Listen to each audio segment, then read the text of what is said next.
बहुत समय पहले की बात है। रामपुर नामक गांव में खुशबू और जूही दो बहनें अपने माता पिता के साथ रहा करती थी। खुशबू और जूही की माँ खुशबू से प्यार नहीं करती थी, वह सिर्फ जूही से ही प्यार करती थी।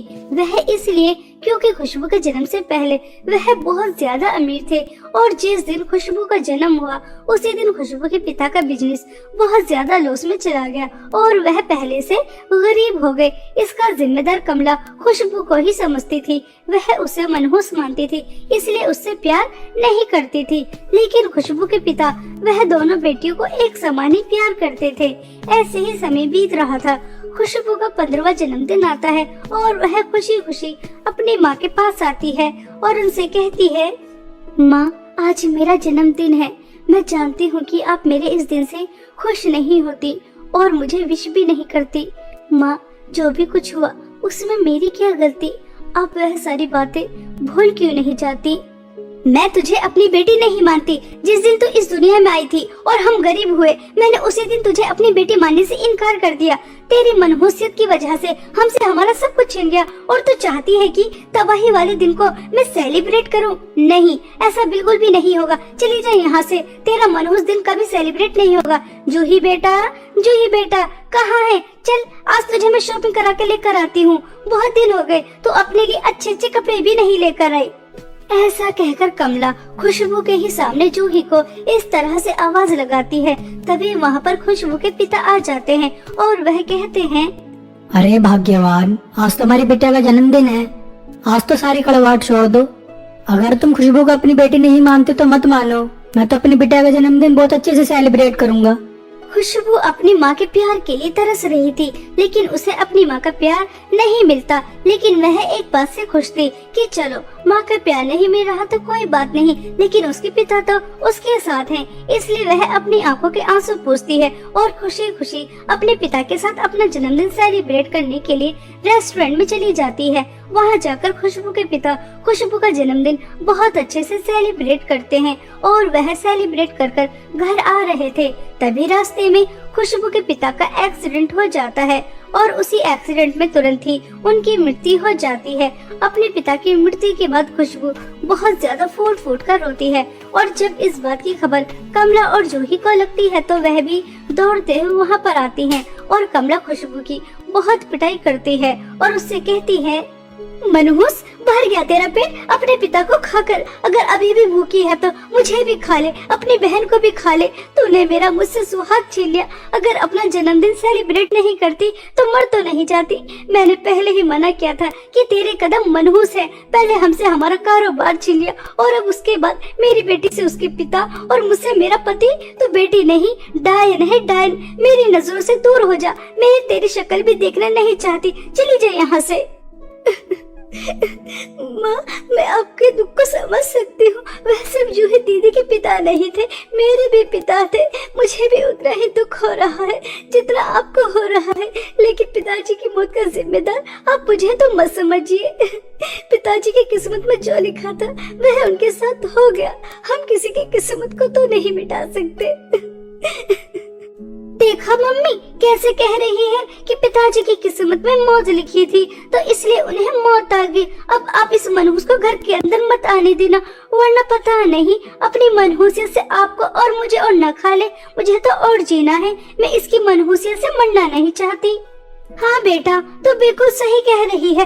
देख खुशबू की बच्ची, मैं तुझे जन्म देकर बहुत ज्यादा पछता रही हूँ। तूने मेरा मुझसे सब कुछ छीन लिया। अब मैं और नुकसान बर्दाश्त नहीं कर सकती, इसलिए अपना काला साया लेकर हमारी जिंदगी से बहुत दूर चली जा और कभी लौटकर मत आना। अगर तूने एक पल के लिए भी मुझे अपनी माँ समझा होगा तो तू अपनी मनहूस शक्ल लेकर कभी नहीं आएगी, बहुत दूर चली जाएगी हमारी जिंदगी से। बेचारी खुशबू अपनी माँ की सारी बात मान लेती है और अपने पिता के अंतिम संस्कार में भी शामिल नहीं होती। वह दूर से खड़ी होकर देखती रहती है और अपनी माँ और बहन की जिंदगी से बहुत दूर जाने का फैसला कर लेती है और वह रोते हुए इस गांव को छोड़कर शहर जा रही थी, लेकिन उसके पास एक भी रुपया नहीं था। बेचारी खुशबू भूखी प्यासी खाली हाथ बस जंगल के रास्ते चले ही जा रही थी। इसी तरह खुशबू को चलते चलते 2 दिन हो जाते हैं। तभी वह थक हार कर एक पेड़ के नीचे बैठ जाती है और बहुत रोती है। मुझे लगा था कि माँ मुझे गुस्से में डांट रही है, जैसे ही उनका गुस्सा शांत होगा वह मुझे लेने आ जाएंगे, लेकिन शायद सच में वह मुझे मनहूस समझती है, पिताजी का कातिल समझती है। बचपन से लेकर आज तक माँ के प्यार के लिए तरस रही थी, लेकिन माँ बचपन वाला हादसा भूल ही नहीं पाई कि एक और हादसा हो गया। मेरी वजह से पिताजी भी इस दुनिया से चले गए। लगता है मैं सच में ही मनहूस हूँ। तभी तो मुझे अपना कहने वाला कोई नहीं, मुझे प्यार करने वाला कोई नहीं। मैं कहाँ जाऊँ, क्या करूँ? मुझे तो कुछ भी समझ में नहीं आ रहा। ऐसा सोचकर खुशबू बहुत रोती है। तभी खुशबू को किसी के चिल्लाने की आवाज आती है। यहाँ कोई है क्या? कोई मेरी आवाज सुन सकता है? मैं मुसीबत में हूँ, मेरी जान को खतरा है, कृपया करके मुझे बचाओ। कोई यहाँ मेरी आवाज सुन सकता है? मुझे बचाओ, मुझे बचाओ, मेरी जान खतरे में है। खुशबू यह आवाज सुन लेती है और वह तुरंत उस आवाज का पीछा करने के लिए जैसे ही दौड़ती है तो वह देखती है कि एक पिंजरे में बहुत सुंदर सुनहरी जल परी कैद थी।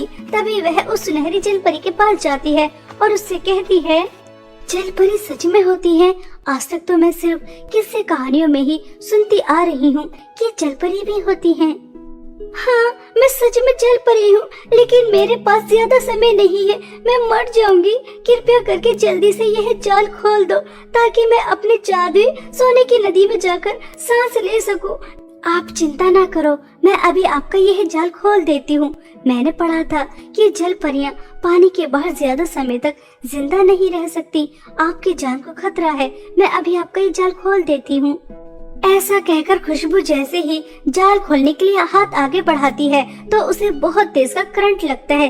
तभी जल परी खुशबू से कहती है, लगता है उस दुष्ट जादूगरनी ने इस जाल पर हमारे जल परियों का मंत्र फूंक रखा है। तुम मेरे इस जाल को नहीं खोल सकती। यह जाल सिर्फ एक ही तरीके से खुल सकता है। यहाँ से कुछ दूर चलने के बाद तुम्हें जादुई 3 सोने की नदी नजर आएंगी और अगर तुम मेरी सौतेली माँ और सौतेली बहन के जादुई सोने की नदी से एक मटका जादुई सोने की नदी का पानी लेकर आ जाओगी और 3 बार यह मंत्र बोलोगी, ए जादुई सोने की नदी के पानी, यह सुंदर सुनहरी जल परी मुसीबत में है, इसे बाहर निकालो और तभी मैं इस कैद से आजाद हो जाऊंगी। खुशबू उस जल परी की मदद करने के लिए तुरंत तैयार हो जाती है और वह उस सुनहरी जल परी के बताई हुई जगह पर जाती है तो उसके सामने जादुई 3 सोने की नदी बह रही थी। तभी वह सुनहरी जल परी की सौतेली माँ से कहती है, आपकी सौतेली बेटी मुसीबत में है, आप अपनी जादुई सोने की नदी से एक मटका पानी दे दीजिए। मैं उस करमजली की मदद नहीं करूंगी, जा यहाँ से। मैं तुझे अपने जादुई सोने की नदी से एक बूंद भी पानी नहीं दूंगी। मरती है तो मेरी बला से मर जाए। मैंने पहले ही मना किया था कि उस जादूगरनी के काम में टांग न अड़ाए, लेकिन उसे तो दूसरों की मदद करने का शौक ही बहुत है ना, तो करे दूसरों की मदद, मर जाए। सुनहरी जल परी की सौतेली माँ अपने जादुई सोने की नदी से पानी देने से मना कर देती है। खुशबू जल परी की सौतेली बहन के पास जाती है तो उससे भी यही कहती है, तो वह भी खुशबू को अपने जादुई सोने की नदी से पानी देने से मना कर देती है और वह सोचती है, सुनहरी जल परी के पास ज्यादा समय नहीं है, उनका दम घुट रहा है और उनकी सौतेली माँ और सौतेली बहन ने अपने जादुई सोने की नदी से पानी देने से मना कर दिया। मैं उनकी जान बचाने के लिए क्या कर सकती हूँ? मुझे तो कुछ भी समझ में नहीं आ रहा। ऐसा सोचकर खुशबू सुनहरी जल परी के लिए बहुत ज्यादा परेशान हो जाती है। तभी वह देखती है कि दोनों माँ बेटी तैयार होकर किसी पार्टी में जा रही हैं। तभी खुशबू इस मौके का फायदा उठाती है और उन दोनों के दूसरे नदी में जाते ही वह छुपकर एक मटका दोनों जादुई सोने की नदी से भरती है और भागते हुए सुनहरी जल परी के पास ले जाती है और वहाँ जाकर उस जाल के ऊपर वह पानी फेंक कर कहती है, जादुई सोने की नदी के पानी, यह सुंदर सुनहरी जल परी मुसीबत में है, जल्दी से इसकी जान बचा और इसे इस जाल से बाहर निकाल। खुशबू के 3 बार ऐसा कहने से वह जाल टूट जाता है और सुनहरी जल परी बाहर आ जाती है। तभी समय रहते खुशबू सुनहरी जल परी को उसकी जादुई सोने की नदी में छोड़ देती है। तभी वह खुशबू से कहती है, खुशबू, तुम बहुत अच्छी हो। कोई अपनों के लिए भी इतना नहीं करता जितना तुमने मेरे लिए किया। तुमने मेरी जान बचाकर मुझ पर बहुत बड़ा एहसान किया है, इसलिए मैं तुम्हें अपनी जादू सोने की नदी से बहुत सारी धन दौलत देती हूँ। इतनी धन दौलत कि कभी तुम्हें किसी चीज की कोई कमी नहीं होगी। जलपरी जी, मुझे धन दौलत नहीं चाहिए। मेरी माँ मुझसे प्यार नहीं करती और मेरी बहन भी मुझे मनहूस समझती हैं, इसलिए उन्होंने मुझे घर से बाहर निकाल दिया। मुझे मेरे पिता का कातिल भी समझती हैं। मेरे पास रहने के लिए कोई जगह नहीं है और प्यार करने वाला भी कोई नहीं है। आप मुझे बहुत अच्छी लगी। अगर आपकी अनुमति हो तो क्या मैं आपके साथ रह सकती हूँ? सुनहरी जल परी खुशबू को अपने जादू सोने की नदी में रहने की अनुमति दे देती है और अब खुशबू उसी के साथ रहने लगती है। ऐसे ही कुछ दिन बीत जाते हैं। खुशबू जादू सोने की नदी के अंदर रह रही थी, तभी वह सुनहरी जल परी के जादू गोले को देखती है तो उसके अंदर उसे अपना गांव नजर आता है। खुशबू खुशी खुशी अपना गांव देख रही थी और अपना घर देखकर वह खुश होती है। तभी वह देखती है कि उसकी माँ बिस्तर पर लेटी हुई है और वह बहुत ज्यादा बीमार है। उनके आसपास भी कोई नहीं है। यह देखकर खुशबू घबरा जाती है और वह जलपरी से कहती है, जलपरी, मैंने अभी अपनी माँ को आपके जादू गोले के अंदर देखा। वह बहुत ज्यादा बीमार है। मुझे मेरी माँ के पास जाना होगा। उनके आसपास भी कोई नहीं है। उन्हें मेरी जरूरत है। मैं आपके पास और नहीं रह सकती। खुशबू, तुम्हारी माँ ने कभी तुम्हें प्यार नहीं दिया, लेकिन फिर भी तुम अपनी माँ के बारे में इतना सोच रही हो। यह देखकर मुझे बहुत अच्छा लगा। तुम अपनी माँ के पास जा सकती हो और तुम्हारी माँ बीमार है, इसलिए तुम मेरे जादू सोने की नदी से पानी लेकर जाओ और उन्हें पिला देना। देखना, वह बिल्कुल ठीक हो जाएंगी। तुम्हारी माँ को कुछ नहीं होगा। खुशबू जल परी की जादू सोने की नदी से पानी लेकर जाती है और घर जाकर अपनी माँ से कहती है, माँ, आपको क्या हो गया और जूही कहाँ है? वह आपके पास क्यों नहीं? मुझे माफ कर दीजिए। आपको मेरी जरूरत थी और मैं आपके पास नहीं थी। खुशबू बेटा, हो सके तो मुझे माफ कर दे। मैंने हमेशा तुझसे बढ़कर जूही से प्यार किया। तुझे कभी कुछ नहीं समझा और जूही ने मेरे प्यार का मुझे यह सिला दिया। वह मुझे बीमार छोड़कर अपने दोस्तों के साथ बाहर घूमने चली गई और तूने जैसे ही मुझे बीमार देखा तो तुरंत मेरे पास आ गई। मुझे माफ कर दे मेरी हर गलती के लिए। बेटा, तुम मनहूस नहीं है। कोई भी मनहूस नहीं होता। मुझे समझ आ गया, जिसकी किस्मत में जो लिखा होता है वह होकर ही रहता है। किसी के आने से जाने से कुछ नहीं होता। मुझे मेरे किए पर बहुत पछतावा है। तुझे बचपन से लेकर आज तक कभी प्यार नहीं मिला, लेकिन अब मैं तुझे अपने आप से कभी अलग नहीं होने दूंगी। बहुत प्यार दूंगी मेरी बच्ची। मुझे छोड़कर कहीं मत जाना। कमला को अपने किए पर बहुत पछतावा होता है और खुशबू अपनी माँ को जादू सोने की नदी का पानी पिला देती है, जिसकी वजह से वह बिल्कुल ठीक हो जाती है। अब खुशबू को उसकी माँ का प्यार मिल जाता है, जिसके लिए वह बचपन से तरस रही थी। इसी तरह खुशबू अपने अच्छे स्वभाव से सुनहरी जल परी की जान भी बचा लेती है और जादू सोने की नदी के पानी से अपनी माँ की बीमारी भी ठीक कर देती है और उसकी माँ का प्यार भी उसे मिल जाता है और वह हंसी खुशी अपना जीवन अपनी माँ के साथ बिताती है। बहुत समय पहले की बात है। उदयपुर नामक गांव में आरोही एक अनाथ लड़की थी और वह अपनी बूढ़ी दादी के साथ रहा करती थी। आरोही के माता पिता की एक ट्रेन हादसे में मृत्यु हो जाती है। अपने माता पिता के इस दुनिया से जाने के बाद आरोही ने अपनी दादी को ही सब कुछ मान लिया था। माँ भी पिता भी। वह अपनी दादी से बहुत ज्यादा प्यार करती थी।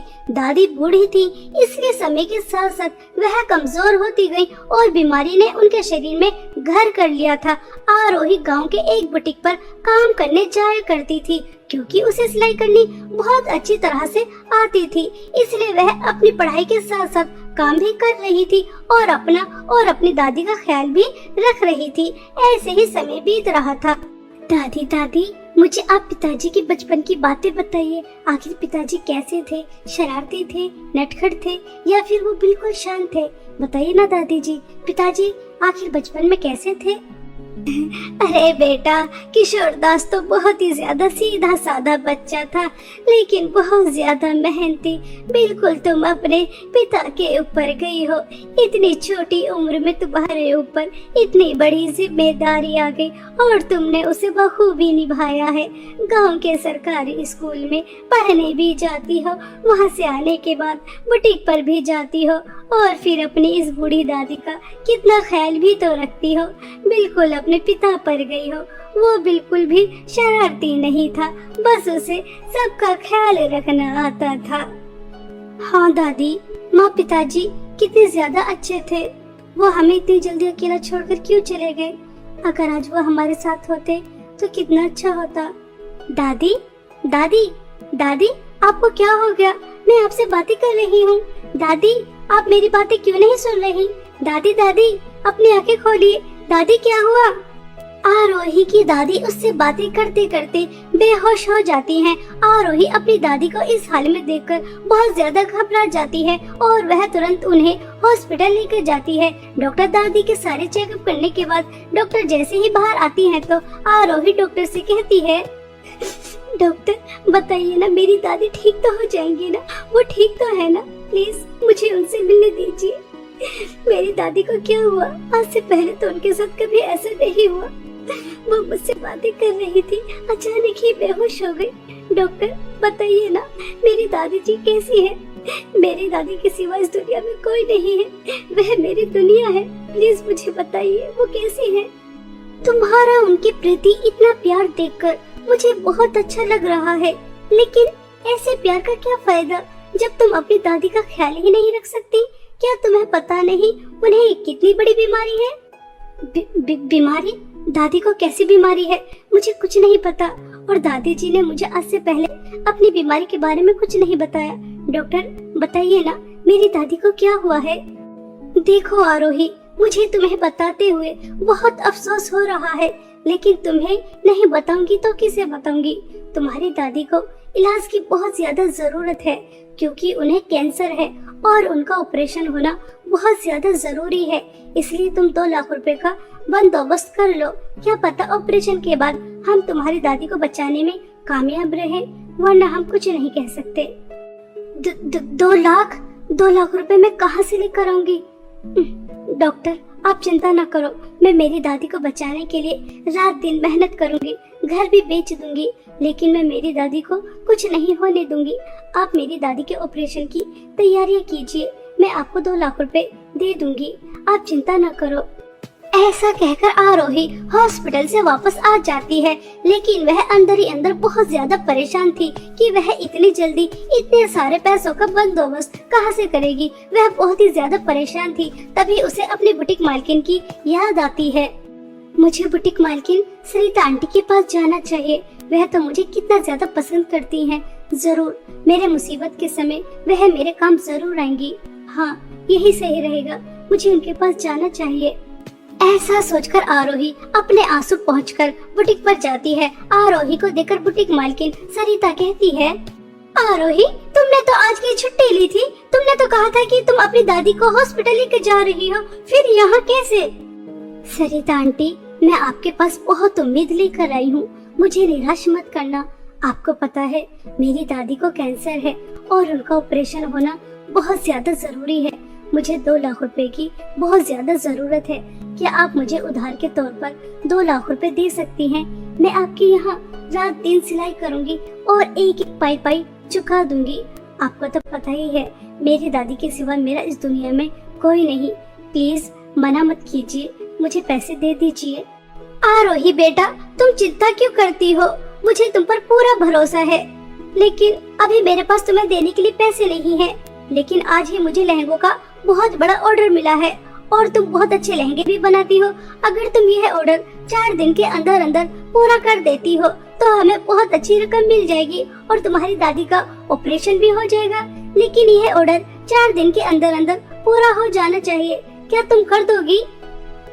सरिता आंटी, मैं आपका ये एहसान जिंदगी भर तक नहीं भूलूंगी और ये लहंगों का ऑर्डर मैं 4 दिन के अंदर अंदर पूरा कर दूंगी, रात दिन सिलाई करूंगी। आपका बहुत बहुत धन्यवाद मेरी मदद के लिए।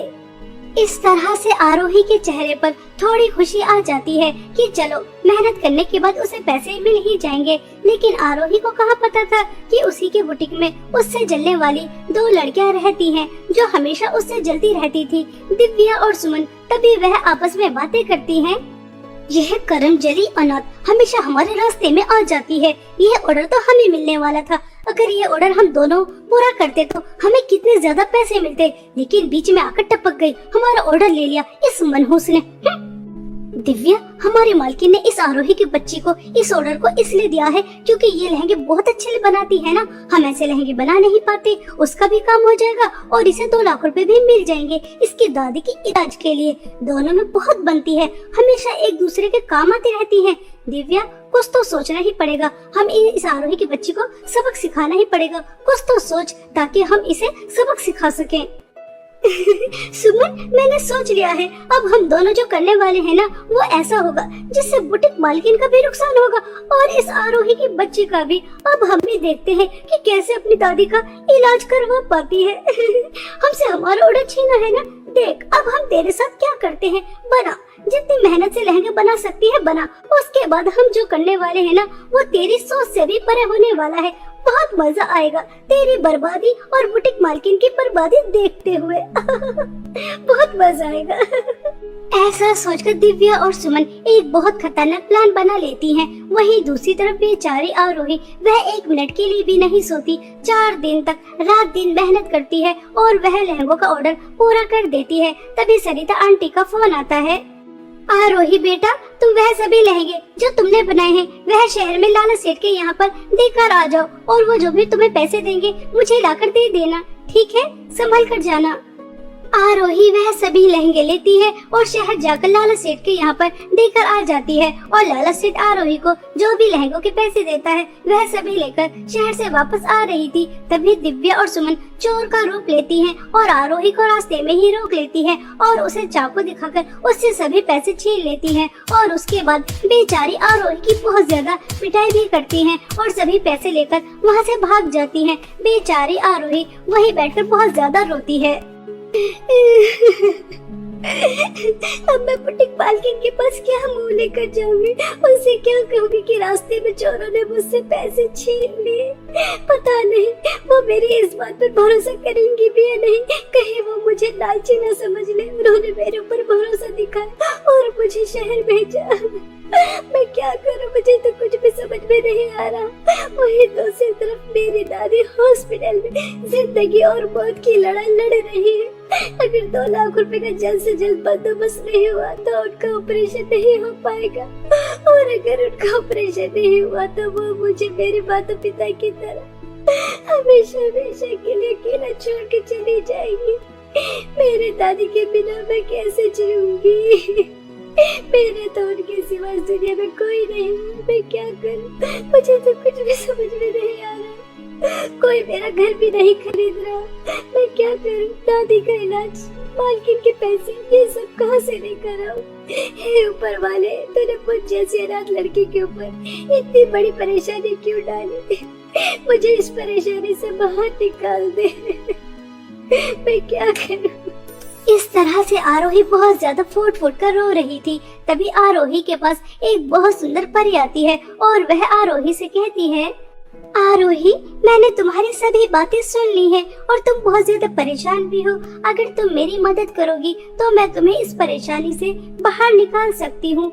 बादलों में जादुई सोने और चांदी के 2 लहंगे के घर हैं और दोनों में से एक के अंदर मेरी जादुई छड़ी है। अगर तुम मेरी जादुई छड़ी बादलों से लेकर आ जाती हो तो मैं तुम्हें इतने पैसे दे दूंगी जितने की तुम्हें जरूरत है। क्या तुम मेरी मदद करने के लिए तैयार हो? हाँ हाँ परी जी, मैं आपकी मदद करने के लिए तैयार हूँ, लेकिन मुझे ये समझ में नहीं आ रहा मैं बादलों में कैसे जाऊंगी। मेरे पास तो आपकी तरह पंख भी नहीं है। तभी वह परी ताली बजाती है और वहाँ पर सीढ़ियाँ प्रकट कर देती है जिसकी मदद से आरोही बादलों में पहुँच जाती है। तभी उसे बादलों में जादुई 2 सोने और चांदी के लहंगे के घर नजर आते हैं। तभी जादुई सोने के लहंगे के घर से आवाज आती है, आरोही, मेरे जादुई सोने के लहंगे के घर के अंदर बहुत सारी धन दौलत है, इतनी सारी धन दौलत कि जिंदगी भर तुम उसे खर्च नहीं कर पाओगी और सारी जिंदगी ऐश करोगी। मेरे घर के अंदर आओ और सारी धन दौलत अपने साथ ले जाओ। आरोही, मेरे जादू चांदी के लहंगे के घर के अंदर धन दौलत तो नहीं है और ना ही तुम्हें देने के लिए कुछ और, लेकिन मेरे घर के अंदर एक बूढ़ी अम्मा बहुत दिनों से बहुत ज्यादा बीमार है। उनकी सेवा के लिए किसी की जरूरत है। क्या तुम मेरे घर के अंदर आकर उन बूढ़ी अम्मा की सेवा कर सकती हो? मैं जादू चांदी के लहंगे के घर को चुनती हूँ और उन बूढ़ी अम्मा की सेवा करना चाहती हूँ। बड़े बूढ़ों की सेवा करना पुण्य का काम है और मैं पुण्य कमाना चाहती हूँ, धन दौलत लेना नहीं चाहती। क्योंकि मेरी दादी हमेशा मुझसे कहती हैं कि लालच बहुत बुरी बला होती है, वह तुम्हें बहुत बुरी तरह से फंसा सकती है। इसलिए हमें कभी भी लालच नहीं करना चाहिए। इसलिए मैं जादुई सोने के लहंगे के घर के अंदर धन दौलत के लालच के लिए नहीं जाऊंगी, बल्कि मैं जादुई चांदी के लहंगे के घर के अंदर बूढ़ी अम्मा की सेवा करने के लिए जाऊंगी, ताकि मैं पुण्य कमा सकूं। आरोही के इतना कहते ही जादुई सोने के लहंगे का घर अदृश्य हो जाता है और आरोही जादुई चांदी के लहंगे के घर के अंदर जाती है तो उसके अंदर कोई बूढ़ी औरत नहीं थी, बल्कि परी की जादुई छड़ी थी और वह उस जादुई छड़ी को सही सलामत परी के पास लेकर आ जाती है। तभी परी आरोही से कहती है, आरोही, मैं तो बस तुम्हारी परीक्षा ले रही थी कि तुम इतनी दुखी हो, इतनी परेशान हो, तुम्हें पैसों की इतनी ज्यादा जरूरत है कि तुम धन दौलत के लालच में आती हो या नहीं। लेकिन तुम तो बहुत अच्छी हो, तुमने इतने परेशानी में भी बुराई का रास्ता नहीं चुना, तुमने लालच नहीं किया। इसलिए बादलों का जादू चांदी के लहंगे का घर आज से तुम्हारा है। तुम जादू लहंगे के घर से जो भी कुछ मांगोगी हमेशा तुम्हें मिलता रहेगा। ऐसा कहकर परी अपनी जादू छड़ी से बादलों का जादू चांदी के लहंगे का घर आरोही को दे देती है। आरोही जादू चांदी के लहंगे के घर को पाकर बहुत ज्यादा खुश होती है और वह उससे बहुत सारी धन दौलत मांगती है और जादू चांदी का लहंगे का घर आरोही को बहुत सारी धन दौलत दे भी देता है। आरोही उनमें से थोड़े से पैसे लेकर अपनी बुटीक मालकिन के पास जाती है और उन्हें दे देती है। तभी दिव्या और सुमन यह देखकर चौंक जाती हैं और वह आरोही के पास आती हैं और उससे कहती हैं, तुम इतनी जल्दी इतने सारे पैसे मालकिन को कैसे दे सकती हो? तुम्हारे पैसे तो चोरों ने चुरा लिए थे और तुम्हारी बहुत ज्यादा पिटाई भी की थी, फिर तुम इतनी जल्दी इतने सारे पैसों का बंदोबस्त कहाँ से कर सकती हो? कहाँ से लेकर आई? हमारे तो कुछ भी समझ में नहीं आ रहा। तुम्हारे कुछ समझ में आ रहा है या नहीं आ रहा, लेकिन अब मुझे सब समझ आ गया। वह चोर बनकर तुम्हें मेरे पास गई थी ना और तुमने ही वह पैसे चुराए थे ना। तुम मुझे सरिता आंटी के सामने बदनाम करना चाहती थी ताकि मैं अपनी दादी का इलाज न करवा सकूं। तुम जैसी बुरी लड़कियां मैंने आज तक नहीं देखी। आज से पहले तुम मेरे साथ छोटी मोटी हरकतें करती रही, लेकिन मैं ये सब कुछ नजरअंदाज किया, लेकिन आज नहीं करूंगी। तुम्हें सबक सिखा कर ही रहूंगी।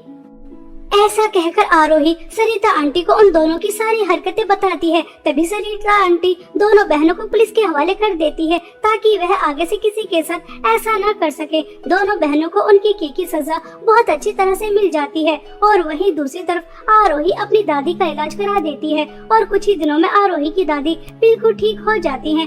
आरोही अपनी दादी के साथ जादू चांदी के लहंगे के घर के अंदर हंसी खुशी रहती है और अपने साथ साथ और भी गरीब, परेशान और अनाथ लोगों की भी बहुत ज्यादा मदद करती है।